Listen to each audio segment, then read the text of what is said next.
வணக்கம் நண்பர்களே. தீபாவளி நாளை 20 அக்டோபர் 2025 அன்று தீபாவளி கொண்டாடுகிறோம். தீபாவளி கொண்டாட்டத்தின் பின்னால் இருக்கக்கூடிய வரலாறு, மக்களை துன்புறுத்திய நரகாசுரன் என்ற கொடியவனை இறைவன் அழித்து ஒழித்ததாக வரலாறு. அந்த நரகாசுரன் என்பவன் ஒரு மனிதனாகவும் ஒரு உருவகப்படுத்தப்பட்டு அது ஒரு தெய்வம் அந்த நரகாசுரனை கொன்று மக்களை நல்வாழ்விற்கு காப்பாற்றியதாக வரலாறு கூறுகிறது. நரகாசுரன் ஒளிந்து விட்டானா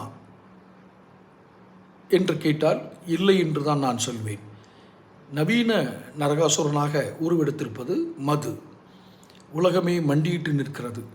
ஆனால் அந்த நரகாசுரனை மிக எளிதில் மக்களை அணுகும் அளவுக்கு ஒரு வசதியை மக்களால் தேர்ந்தெடுக்கப்பட்ட அரசாங்கம் செய்து கொண்டிருக்கிறது. இந்தியா முழுக்க நடக்கிறது. இதில் தனியார் வசம் அரசாங்க வசம் என்பதெல்லாம் வேறு. தனியார் வசம் என்றால் அரசாங்கம் அனுமதி கொடுத்து தனியார்கள் நரகாசுரனை விற்பார்கள். இல்லை என்றால் நம்ம தமிழ்நாட்டில் அரசாங்கமே நரகாசுரனை விற்கும். இதுதான் நடந்து கொண்டிருக்கிறது. இந்த நவீன நரகாசுரனை ஒரு நாள் விடுமுறை அளித்து மக்கள் அந்த நரகாசுரனை கொல்வதற்கு ஒரு வாய்ப்பு கொடுக்கலாமே. யார்? அரசாங்கம். அந்த ஒரு தினம் மட்டும் விடுமுறை அளிக்கலாமே. முடிந்தால் 3 நாட்கள் விடுமுறை அளிக்கலாம். ஏனென்றால் கடந்த கால சாராய விற்பனை, டாஸ்மார்க் விற்பனையினுடைய அளவு நம்மளையெல்லாம் பிரமிக்க வைக்கும். 300 கோடி, 400 கோடி, 450 கோடி. இதில் போட்டி வேறு. ஓணத்துக்கு, கேரளாவில் இருக்கிற ஓணத்துக்கு அதிகமாக மது விற்றுதா, தமிழ்நாட்டில் தீபாவளிக்கு அதிகமாக விற்றுதா? தமிழ்நாட்டில் 2 பண்டிகை சிறப்பாக கொண்டாடும். ஒன்று தீபாவளி, இன்னொன்று பொங்கல். ரெண்டுக்குமே கேரளாவை பீட் பண்ணிடுவாங்க. அப்படி விற்பனை. ஸோ இந்த நவீன நரகாசுரங்கள் என்று அழைக்கப்படுகிற மது விற்பனையை ஒரே ஒரு நாள் நிறுத்தி ஏன் நாம் இந்த தீபாவளியை கொண்டாடுகிறோம் என்பதை மக்களுக்கு நினைவுபடுத்தலாம் இல்லையா?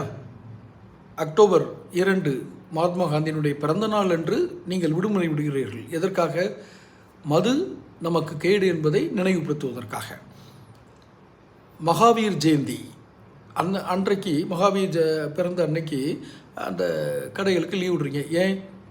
மது எத்தனை கேடு என்பதை நமக்கு தெரியப்படுத்துவதற்காக.